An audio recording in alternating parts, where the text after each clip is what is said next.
નમસ્કાર, news at 7માં હું અર્પિતા પંડ્યા આપનું સ્વાગત કરું છું. સૌપ્રથમ જોઈએ અત્યારના મુખ્ય સમાચાર. મૂડીરોકાણના મહાકુંભ સમાન વાઇબ્રન્ટ ગુજરાત ગ્લોબલ સમિટનો મંગળ પ્રારંભ કરાવતા પ્રધાનમંત્રી મોદી, ગુજરાત સાથે વેપાર ઉદ્યોગ ખીલવી ભારતને આર્થિક તાકાત આપવા તૈયાર છે દેશ દુનિયાની વેપાર ઉદ્યોગ આલમ. દેશના વિકાસ માટે ગુજરાતમાં મોટું મૂડીરોકાણ લાવવાની નરેન્દ્રભાઈની દૂરંદેશીનો વારસો જાળવવાનો ગર્વ કરે છે મુખ્યમંત્રી વિજય રૂપાણી. આર્થિક પ્રગતિનો એક્સપ્રેસ વે સદાય બની રહેવા જેટલું વાઇબ્રન્ટ બન્યું છે ગુજરાત.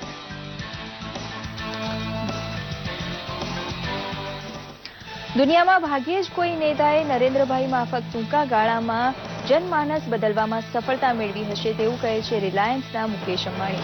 ધીરુભાઈની જન્મભૂમિકા હોવાને લીધે ગુજરાતીઓએ બનાવી છે રિલાયન્સને ગુજરાતની કંપની. મુન્દ્રા જેવું દેશનું સૌથી મોટું ખાનગી બંદર બાંધી તેને નફાકારક રીતે ચલાવવાની સફળતાનો શ્રેય નરેન્દ્રભાઈના વિઝનને આપે છે ગૌતમ અદાણી. ગુજરાત માટે 49,000 કરોડનો મૂડીરોકાણ પ્લાન રજૂ કરે છે અદાણી જૂથ.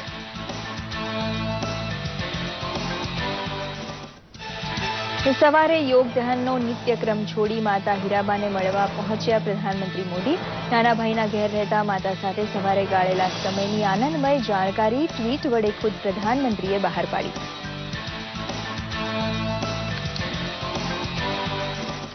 સાબરમતીના કિનારે પતંગબાજીમાં મશગુલ વિદેશી અતિથિને ગુજરાતનું આતિથ્ય સરકાર લાગે છે ઉત્તમ. મૂડીરોકાણ માટેના મેળાવડા સાથે પતંગ ઉત્સવ જેવી સાંસ્કૃતિક ઘટનાનો સુમેળ નિહાળી વાહવાહ કરે છે મહેમાન. ઉત્તરાયણમાં મોજભેર પતંગ ચગાવવાનો બંદોબસ્ત કરતો દોરી પતંગ ઉદ્યોગ નાના માણસોને આપે છે મોટા પાયે રોજગારી. અમદાવાદમાં દિલ્હી દરવાજા બહાર આવેલું પતંગનું છૂટક બજાર પોતાની ઓળખને ઐતિહાસિક બનાવી ચૂક્યું છે. અને 500,000ની નોટ પાછી ખેંચાયા બાદ નિષ્ક્રિય 60 લાખ પડેલા બેંક ખાતાઓમાં સરેરાશ 2 લાખ રોકડા જમા કરાયા હોવાના આંકડા બહાર પાડે છે આવકવેરા ખાતું. દેશભરની સહકારી બેંકોમાં જમા થયેલા 16,000 કરોડ રૂપિયા ઉપર ટકાઈ છે શંકાની સોય. રાજકોટ સહિત ગુજરાતની સહકારી બેંકમાં તપાસની તૈયારી. સમાચાર વિગતવાર જોઈએ. ગાંધીનગર ખાતે આયોજિત વાઇબ્રન્ટ ગુજરાત ગ્લોબલ સમિટને સંબોધતા પ્રધાનમંત્રીએ જણાવ્યું હતું કે ભારતની તાકાત ડેમોગ્રાફી, ડેમોક્રેસી અને ડિમાન્ડમાં રહેલી છે. દેશ વિદેશની બિઝનેસ કંપનીઓને રોકાણ કરવાનું નિમંત્રણ આપતા તેમણે કહ્યું હતું કે ભારત આર્થિક સુધારાની દિશામાં આગળ વધતું રહેશે. India has celebrated its second anniversary recently. I am delighted to share that we have become the 6th largest manufacturing country in the world, up from 9th largest previously. Our gross value added in manufacturing % growth in the previous 3 years. All this is helping us expand the job market and raise the purchasing power of our people, particularly middle class. But the real potential is even higher. To give you a few examples, India's food processing industry is expected to increase almost 5-fold in the next 10 years. No one can imagine. Similarly, India's low vehicle penetration makes it one of the world's most attractive auto market. At the government level, we have to ensure that our growth process is inclusive. પ્રધાનમંત્રી મોદીએ મોટા project હાંસલ કરવા માટે રાજ્યો વચ્ચે સુશાસન આધારિત સ્પર્ધા થાય તેવી દૂરંદેશી રજૂ કરતા કહ્યું હતું કે મેક ઇન ઇન્ડિયાથી ઉદ્યોગ ઉત્પાદન વધ્યું છે. 5 बार मेक इन इंडिया बोलता था वहां तो होस्ट कंट्री के leader 50 bar make in India बोलते थे. एक प्रकार से मेक इन इंडिया ये दुनिया की नजरों में भारत को एक इन्वेस्टमेंट का डेस्टिनेशन बना चुका है. भारत में राज्यों के इनिशिएटिव, केंद्र सरकार का सहयोग, ये संयुक्त प्रयास मेक इन इंडिया के लिए बहुत सारे द्वार खोल चुका है। इस अपॉर्चुनिटी का लाभ हिंदुस्तान के राज्यों के बीच में कंपटीशन पैदा हो, हेल्थी कंपटीशन हो, और वो भी गुड गवर्नेंस एंड इकोसिस्टम के आधार पर हो। कंपटीशन पहले भी हुआ करती थी। 15 साल पहले एक राज्य दूसरे से ज्यादा चीजें दे देता था, दूसरा तीसरे से ज्यादा देता था, देने की स्पर्धा होती थी, आखिर कोई नहीं आता था। लेकिन जहां जहां गुड गवर्नेंस को बल दिया गया, जहां जहां प्रॉपर इकोसिस्टम पैदा किया गया, जहां जहां रेगुलेशंस को ठीक किया गया, जहां जहां बिजनेस एनवायरनमेंट को फ्रेंडली बनाया गया, वहां पर अधिक मात्रा में दुनिया के बाहर के लोग भी आने लगे। और इसलिए मेक इन इंडिया या दुनिया में कहीं पर भी समझाना पड़े ऐसी स्थिति नहीं है। તો સમારંભને સંબોધતા પ્રધાનમંત્રીએ જણાવ્યું હતું કે વિકાસ માટે વિદેશી રોકાણની દેશને જરૂર છે। भारत ऐसा देश है, हम गांव और शहर के बीच संतुलित विकास के पक्ष में हैं।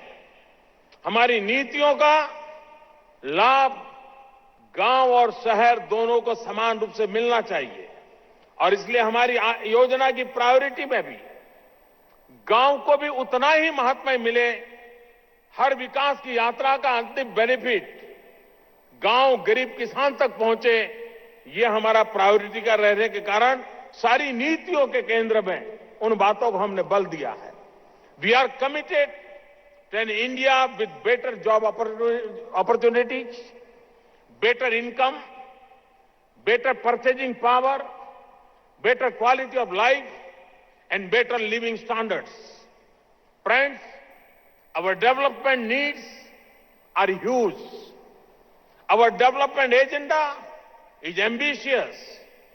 For instance, we want to provide a roof over every head. हर गरीब को घर होना चाहिए, अपना घर होना चाहिए, और 2022 तक होना चाहिए। ये सपना लेकर के हम चल रहे हैं। 8મી ગુજરાત ગ્લોબલ વાઇબ્રન્ટ સમિટ 2017નો પીએમ નરેન્દ્ર મોદીના હસ્તે ગાંધીનગરના મહાત્મા મંદિર ખાતે દબદબાભેર પ્રારંભ થયો છે। વાઇબ્રન્ટ સમિટની શરૂઆત દેશ વિદેશથી આમંત્રિત મહાનુભાવોના ભાષણથી થઈ હતી। મુખ્યમંત્રી વિજય રૂપાણીએ પણ વાઇબ્રન્ટ સમિટના પ્રારંભ સાથે દેશ વિદેશના ઉદ્યોગપતિઓ તેમજ વિવિધ દેશોના પ્રતિનિધિઓને ગુજરાતમાં રોકાણ કરવા ખાસ આહવાન કર્યું હતું। તો દેશના જુદા જુદા ઉદ્યોગપતિઓએ ગુજરાતના વિકાસમાં પોતાની ભૂમિકા નક્કી કરી હતી। જોઈએ વાઇબ્રન્ટ અહેવાલ। Global investors summit 2017નો Mahatma Mandir ખાતે વિધિવત પ્રારંભ કરવામાં આવ્યો હતો। પ્રધાનમંત્રી નરેન્દ્ર મોદી, મુખ્યમંત્રી વિજય રૂપાણી સહિત દેશ વિદેશના મહેમાનોની હાજરીમાં સમિટનો પ્રારંભ કરાયો હતો। વાઇબ્રન્ટ સમિટના ઉદ્ઘાટન પ્રસંગે જાણીતા ગાયક પાર્થિવ ગોહિલે જય જય ગરવી ગુજરાતના ગીતનું ગાન કરી ગુજરાતી અસ્મિતાનો પરિચય કરાવ્યો હતો।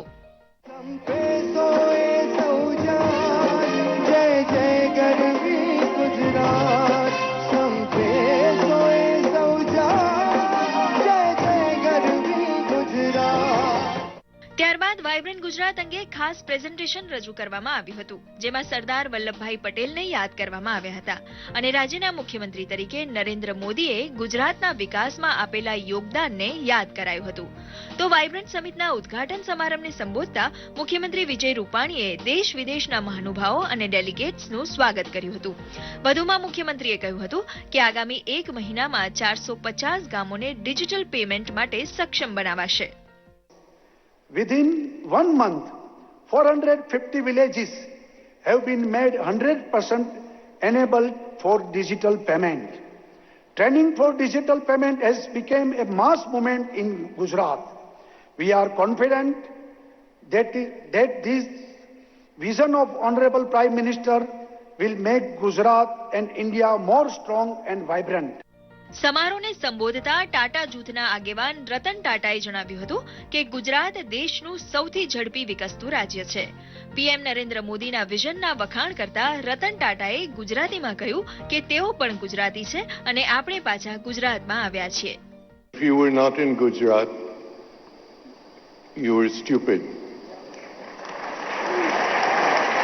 And some years later, with great satisfaction, one got to believe that you were indeed stupid if you were not here, because this was one of the fastest growing states. હું બી ગુજરાતી છું અને આપણે પાછા ગુજરાતમાં આવ્યા છે. આ પ્રસંગે ઉદ્યોગપતિ મુકેશ અંબાણીએ જણાવ્યું હતું કે પીએમ મોદીએ પહેલા ગુજરાતને બદલ્યું અને હવે દેશ બદલી રહ્યા છે. વધુમાં મુકેશ અંબાણીએ કહ્યું હતું કે રિલાયન્સ જીઓ દરેક સ્કૂલ, કોલેજીસ, મેડિકલ સંસ્થાઓ, હોસ્પિટલ સાથે જોડાઈ જશે. 4 વર્ષમાં ગુજરાતમાં 125 કરોડનું રોકાણ કર્યું છે અને દિવાળી સુધી આખું ગુજરાત જીઓ 4G થી જોડાઈ જશે. In the past 4 years, we have invested more than 125,000 crores in Gujarat.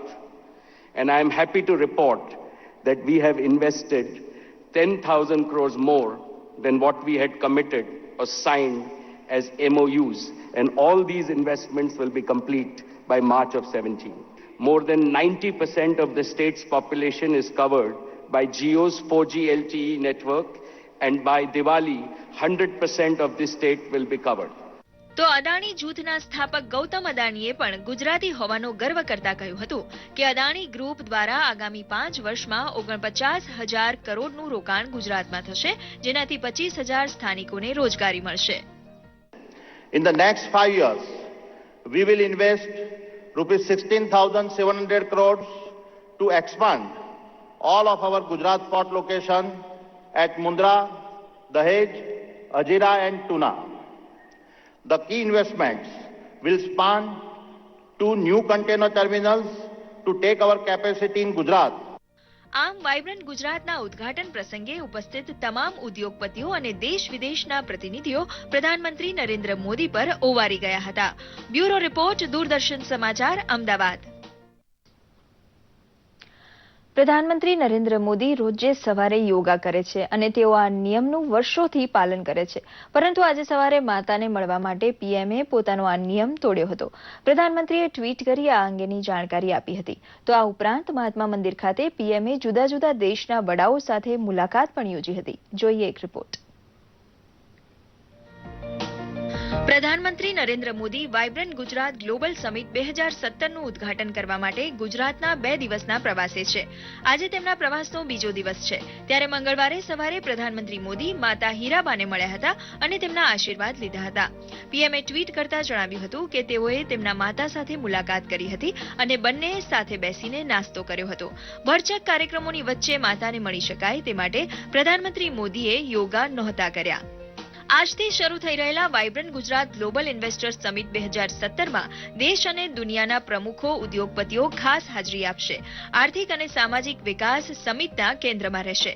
આ વખતે રાજ્ય સરકાર સમિટમાં ₹25 લાખ કરોડથી વધુ રોકાણ પ્રસ્તાવ આવવાની સંભાવના સેવી રહી છે. વાઇબ્રન્ટ સમિટ દરમિયાન 20,000થી વધુ સમજૂતી કરાર થવાની શક્યતા છે, જેમાં 2 ખાનગી યુનિવર્સિટીની સ્થાપના સાથે કરોડોના રોકાણની સમજૂતી પણ સામેલ છે. તો આજે પ્રધાનમંત્રી મોદીએ ગાંધીનગરના મહાત્મા મંદિર ખાતે રવાડાના રાષ્ટ્રપતિ પોલ કગામે સાથે મુલાકાત કરી હતી. બંને વચ્ચે ફોરેન્સિક સાયન્સ સહયોગ અને સૌર ઉર્જાને લઈને MOU પર હસ્તાક્ષર કરવામાં આવ્યા હતા. આ ઉપરાંત પીએમએ મહાત્મા મંદિર ખાતે સર્બિયાના પ્રધાનમંત્રી સાથે પણ મુલાકાત કરી હતી. આ સાથે પ્રધાનમંત્રીએ ઇઝરાયેલના કૃષિ અને ગ્રામીણ વિકાસ મંત્રી સાથે પણ મુલાકાત કરી હતી. તો જાપાનના અર્થવ્યવસ્થા, વેપાર અને ઉદ્યોગ મંત્રી સાથે પણ મુલાકાત યોજી હતી. આ સિવાય પ્રધાનમંત્રીએ ડેનમાર્કના ઉર્જા મંત્રી સાથે પણ વાતચીત કરી હતી. બ્યુરો રિપોર્ટ, દૂરદર્શન સમાચાર, અમદાવાદ.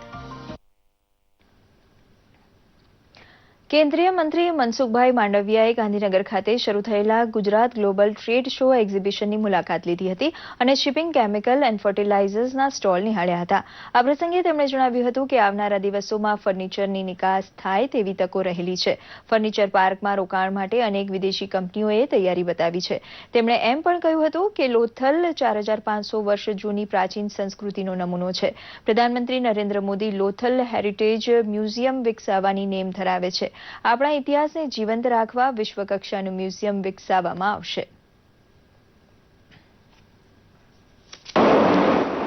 ગુજરાતની અંદર હેરિટેજ સાઇટ તરીકે હરપ્પા સંસ્કૃતિ વખતનું સ્થળ એ લોથલ છે. દેશના પ્રધાનમંત્રી આદરણીય નરેન્દ્રભાઈ એક સપનું છે એવું છે કે દેશમાં શિપિંગને લગતું હેરિટેજ ઇતિહાસને ઉજાગર કરવા માટે એક હેરિટેજ મ્યુઝિયમ બને અને એ દિશાની અંદર પણ અમારું મંત્રાલય મેરીટાઈમ બોર્ડ સાથે મળીને કાર્યરત છે. આગામી દિવસોની અંદર લોથલ ખાતે એક વૈશ્વિક કક્ષાનું પરંતુ ગુજરાત અને ભારતના શિપિંગ સેક્ટરના ઇતિહાસને ઉજાગર કરતું એક મ્યુઝિયમ બનાવવામાં આવશે. કારણ કે લોથલ સાઇટ એ 4500 વર્ષ જૂનું જો કે ડોકયાર્ડ ઉપલબ્ધ હોય તો એ લોથલ સાઇટ ઉપર છે અને એટલા માટે આ સ્થાનને વિકસાવવાનું પણ એક આયોજન છે. વિશ્વના પતંગ રસિયાઓમાં લોકપ્રિય એવો ગુજરાતનો આંતરરાષ્ટ્રીય પતંગોત્સવ અમદાવાદના સાબરમતી રિવરફ્રન્ટ ખાતે યોજવામાં આવ્યો છે. આ પતંગોત્સવમાં દેશના જ નહીં પરંતુ વિદેશી પતંગબાજોએ આકર્ષક રંગબેરંગી અને વિશાળકાયની પતંગ ઉડાડી શહેરીજનોના મન મોહી લીધા હતા. જોઈએ એક રિપોર્ટ. 5 થી માંડી 100 ફૂટ સુધીની પતંગોથી અમદાવાદનું આકાશ મેઘધનુષી રંગે રંગાયેલું જોવા મળી રહ્યું છે.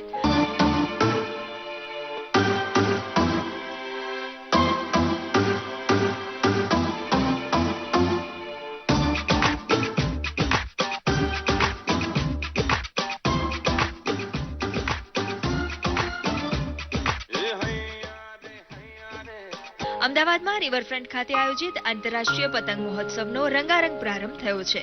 પતંગોત્સવમાં 32 દેશોના 113 પતંગબાજો સહિત 10 રાજ્યોના 50 પતંગબાજોએ ભાગ લીધો છે. ત્યારે દેશ વિદેશના પતંગબાજો શહેરના આકાશમાં વિવિધ આકારના પતંગોને ઉડાડી અનોખો આનંદ માણી રહ્યા છે. 인도에 한 서울에서 한 12시간 만에 12시간 아니고 24시간 만에 왔는데 인도 밖에 서울하고 문화가 생소하고 This man is quite satisfied with the environment. Even though we took 24 hours to get here, okay, we are quite satisfied. The Kite Festival is very organized. The food is wonderful. Riverfront પર પતંગ મહોત્સવને માણવા દેશના અન્ય રાજ્યોમાંથી પણ પતંગ રસિકો ખાસ અહીં આવતા હોય છે. પતંગ ઉત્સવ એ આપણો વારસો છે, ત્યારે વિદેશી મહેમાનો સાથેનો આ ઉત્સવ એક આકર્ષણનું કેન્દ્ર બન્યો છે તેમ શહેરીજનોનું માનવું છે. બહુ સુંદર અનુભવ. બહુ અવનવા પતંગોને જોઈ રહ્યો છું, કેવી રીતના એ લોકો પતંગને ચકાવી રહ્યા છે હું જોઉં છું અને દરેક મુવમેન્ટને અને દરેક વસ્તુને હું એન્જોય કરું છું. અમારી જોડે કર્ણાટકથી અમે મહેમાનોને લઈને આવ્યા છે. સ્પેશિયલી આ કાઇટ ફેસ્ટિવલ જ જોવા આવ્યા છે, આ અને 14 મે 15મીનો. અને બહુ જ એમને બી બહુ જોતા જ રહી ગયા એ બી જોઈને કે આટલા મોટા પતંગ એમ. દેશીઓ આપણા દેશમાં પતંગો ચગાવવા આવે, નવી નવી સ્ટાઇલના નવી નવી ડિઝાઇનના પતંગો જોવા દીકરાની દીકરીને લઈ આવ્યા છીએ. હવે આ તો ખરેખર નાના બાળકોને લઈ આવવા જ જોઈએ અને આવો પતંગ ઉત્સવ બધાવો છે. ભારત સહિત તો આપણો ઉત્સવ પ્રધાન દેશ છે. જો આપણો વારસો જાળવીને આપણે બાળકોને આવું બતાવીએ તો આમાંથી નવું નવું જાણવા મળે. રિવરફ્રન્ટ પર વિશાળકાય પતંગથી માંડી વિવિધ કાર્ટૂન્સ અને દરિયાઈ જીવોના આકારના પતંગોએ લોકોમાં ભારે આકર્ષણ જમાવ્યું છે.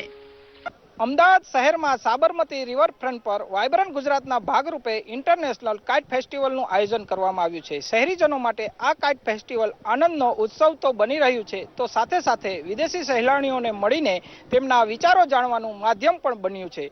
જયસુખ સિયાણી, દૂરદર્શન સમાચાર, અમદાવાદ. ગુજરાતમાં આંતરરાષ્ટ્રીય પતંગોત્સવના કારણે રાજ્યભરમાં પતંગના ઉદ્યોગનું કદ વધ્યું છે. ઉત્તરાયણને ગણતરીના દિવસો બાકી છે, ત્યારે અમદાવાદમાં દિલ્હી દરવાજા ખાતે આવેલા પતંગ બજારમાં પતંગ રસિકોનો ધસારો ભારે જોવા મળી રહ્યો છે. અવનવી અને રંગબેરંગી પતંગો હાલ આકર્ષણનું કેન્દ્ર બની છે. જોઈએ એક રિપોર્ટ.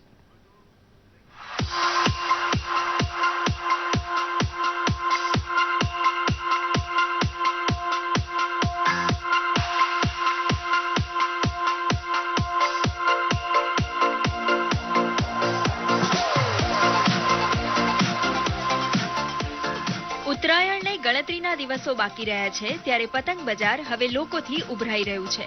અમદાવાદ ખાતે આવેલા દિલ્હી દરવાજા પતંગ બજારમાં લોકો પતંગની ખરીદી માટે મોટા પાયે ઉમટી રહ્યા છે. માત્ર મોટી દુકાન ધરાવતા વેપારીઓ જ નહીં, બલકે માત્ર સિઝનમાં જ જોવા મળતા કારોબારીઓ પણ કમર કસી ચૂક્યા છે. રંગબેરંગી પતંગથી બજારો ઉભરાઈ ગઈ છે. જુદા જુદા પ્રકારની પતંગોની સાથે સાથે નવા આકર્ષણવાળા પતંગોની પણ બોલબાલા જોવા મળી રહી છે. પતંગોમાં આ વર્ષે પ્રધાનમંત્રી નરેન્દ્ર મોદીના તસવીરવાળા પતંગોની ભારે માંગ છે. આ ઉપરાંત બાળકોમાં ડોરીમોન, છોટા ભીમ અને સ્પાઈડરમેનના પતંગો આકર્ષણરૂપ બન્યા છે. આ બધાની વચ્ચે વેપારીઓએ પણ સરકારે ચાઇનીઝ દોરી પર મૂકવામાં આવેલા પ્રતિબંધને યોગ્ય ઠેરવ્યો છે. વેરાયટી તો બહુ છે. મેટલના પતંગ છે, પોસ્ટરમાં આવ્યા છે પતંગો, ફિરકીઓ આવી છે, બધી જાતની બરેલીમાં છે, માંજા છે. બરેલીની દોરી બહુ ફર્સ્ટ ક્લાસ આવે છે, મજબૂત આવે છે. ને ભગવાન દાસ છે, સુરતી માંજો છે, એ મજબૂત આવે છે. ગત વર્ષની સરખામણીમાં આ વર્ષે કિંમતમાં આંશિક વધારો રહ્યો હોવા છતાં પતંગબાજો આની ક્યારેય પણ ચિંતા કરતા નથી. દિલ્હી દરવાજાના પતંગ બજારમાં પતંગોમાં ઘણી બધી નવી વેરાયટીની સાથે અન્ય બજારો કરતા અહીં સસ્તી પતંગો મળવાથી લોકો દૂર દૂરથી અહીં ઉમટે છે. અમદાવાદમાં બહુ મોટો ઉત્સવ છે. ઉત્તરાયણના દિવસે જ નહીં, એના બીજા દિવસે બી બધા રજા કરે છે ને આ વાર ફર્સ્ટ ક્લાસ સેટરડે સન્ડે આવ્યું છે એટલે બહુ જલસા થશે. ખાની પીની આખો ટાઈમ બધા ટેરેસ પર જ રહેશે. મારા બાળકો નાના હતા ત્યારથી હું પતંગ અહીંયા લેવા આવું છું આજ સુધી. આજે એટલા મોટા થઈ ગયા છે ત્યાં સુધી પતંગ જ કરી દીધું. અમને ખૂબ જ શોખ છે મકર સંક્રાંતિ બનાવવાનો. અહીંયા જુદી જુદી જાતનો બધો સ્ટોક મળે છે, નવો નવો સ્ટોક મળે છે ને દોરાઓ સારા મળે છે. અહીંયા પતંગોની વેરાયટી સારી છે. આજે અમારે 100 નંગ પતંગ ખરીદીને એક ફિરકી ખરીદી છે. અમે મોરબીથી આવી છીએ સ્પેશિયલ ખરીદી કરવા માટે. અહીંયા એક જણ અમે બહુ એન્જોયમેન્ટ કરી છે અને મોરબીમાં અમારે બહુ સારું છે એટલે સ્પેશિયલ મોરબીથી ઘણી પબ્લિક અહીંયા લેવા માટે આવે છે અમદાવાદમાં. તો અમે પણ આ વખતે અમદાવાદ કીધું આ વખતે નવી નવી વેરાયટી માટે આવી જાય. બસ અમે તો હર વર્ષે અમદાવાદ ખરીદી કરવા આવી છીએ ગાંધીધામથી અને સારો સ્ટોક લઈને જઈએ છીએ ત્યાંથી અને સારી સસ્તી મળે છે અહીંયા અમારે ગામથી પણ. ઉત્તરાયણ પૂર્વે પતંગ બજાર પણ તેના રંગમાં રંગાઈ ગયું છે ત્યારે અમદાવાદ શહેરના પતંગ બજારમાં એકાએક તેજી આવી છે. પતંગોત્સવને લઈને દર વર્ષની જેમ જ આ વર્ષે પણ પરંપરાગત ગણાતા દિલ્હી દરવાજા બજારમાં હાઉસફુલની સ્થિતિ જોવા મળી રહી છે. પતંગ મહોત્સવના કારણે અમદાવાદને આંતરરાષ્ટ્રીય પ્રસિદ્ધિ તો મળી જ છે, પરંતુ સાથે સાથે પતંગ ઉદ્યોગોનું કરોડોનું ટર્નઓવર થતા હજારો યુવાનોને રોજગારી પણ મળી રહી છે. જતીન પર દૂરદર્શન સમાચાર, અમદાવાદ. અને દર્શક મિત્રો, હવે જોઈએ રાજ્યના કેટલાક સમાચારો સંક્ષિપ્તમાં.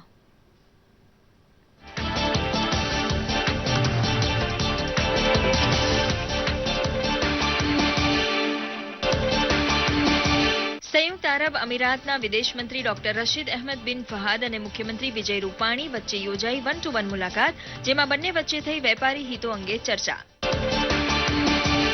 જાપાનના આર્થિક વેપાર અને ઉદ્યોગ મંત્રી હિરોશિંગો સેકો અને મુખ્યમંત્રી વિજય રૂપાણીની ઉપસ્થિતિમાં જાપાન ગુજરાત વચ્ચે સંખ્યાબંધ MOU પર થયા હસ્તાક્ષર.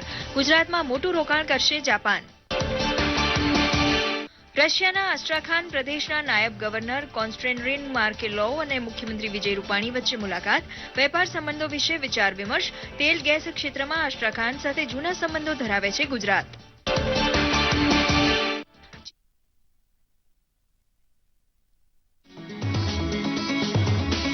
राष्ट्रीय कौशल विकास नीति के तहत कौशल विकास से कृषि विकास, युवा कृषकों को मिल रहा है कृषि, बागवानी, पशुपालन व दुग्ध उत्पादन आदि विभिन्न क्षेत्रों में कौशल प्रशिक्षण. हम सब ने कौशल विकास प्रशिक्षण से अपना जीवन संवारा है, अब आपकी बारी है. पूरे होंगे सपने अपने जब है हुनर हमारे पास, ज्ञान से हमें मिले सम्मान और होगा खुशहाल किसान.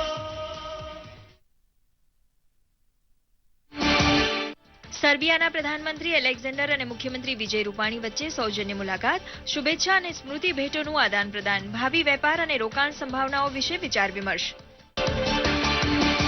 કોડીનારમાં પ્રધાનમંત્રી કૌશલ્ય વિકાસ યોજના હેઠળ યોજાયો રોજગાર મેળો. શાળા કોલેજના વિદ્યાર્થીઓને વર્ગખંડ ભણતર સાથે કોઈને કોઈ કસબ શીખવી તેમની રોજગાર ક્ષમતાને ખીલવવા કરાઈ કોશિશ. જૂનાગઢ જિલ્લામાં નિવૃત્તિ બાદ વસવાટ કરતા માજી સૈનિકોના કલ્યાણ માટે યોજાયું સંમેલન. નિવૃત્ત ફૌજીના પરિવારજનોને પણ તેમને કયા કયા લાભ મળી શકે તેનાથી કરાયા માહિતગાર. પ્રધાનમંત્રી સુરક્ષિત માતૃત્વ યોજનાનો કેન્દ્ર શાસિત પ્રદેશ દમણ દીવમાં ગોઠવાયો છે ખૂબ ઉપયોગી અમલ. ડાભોલ ગામે આવેલા પ્રાથમિક આરોગ્ય કેન્દ્રમાં 350 ગર્ભવતી મહિલાઓની આરોગ્ય તપાસ સાથે અપાઈ પૌષ્ટિક આહાર લેવાની સૂચના તથા સહાય. દીવ ટાપુ ઉપર આવેલા 5 ગામડાઓ તથા દીવ શહેરનું સંચાલન સંભાળતી પંચાયતી રાજ સંસ્થાઓની કામગીરી ચકાસવા માટે દિલ્હીથી ટુકડી પહોંચી દીવ. સંયુક્ત સચિવ કક્ષાના અધિકારી દ્વારા આરોગ્ય, પાણી, સ્વચ્છતા અને સડકના કામકાજની કરાઈ સમીક્ષા. સૌરાષ્ટ્રના જામખંભાળિયા ખાતે જનતામાં ટ્રાફિકના નિયમોનું પાલન કરવાની સમજણ વધે તેવી ઝુંબેશ યોજાઈ ગઈ. આરટીઓ તથા જિલ્લા કલેક્ટર કચેરી પણ ટ્રાફિક નિવારણ માટેની જનજાગૃતિ ઝુંબેશમાં જોડાઈ.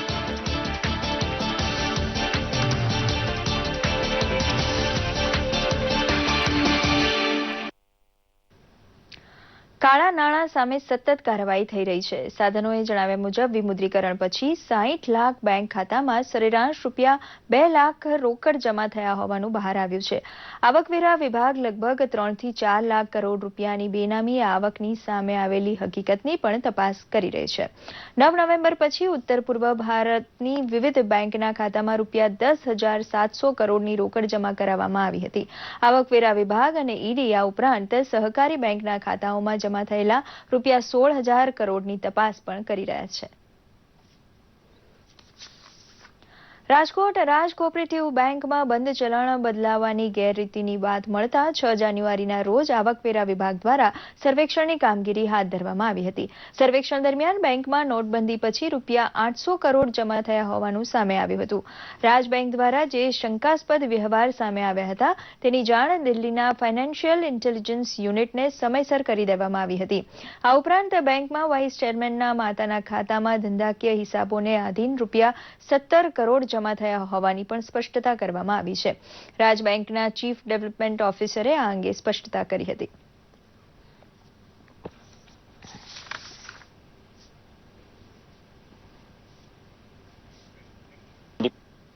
અને દર્શક મિત્રો, હવે જોઈએ દેશના કેટલાક મહત્વના સમાચારો સંક્ષિપ્તમાં.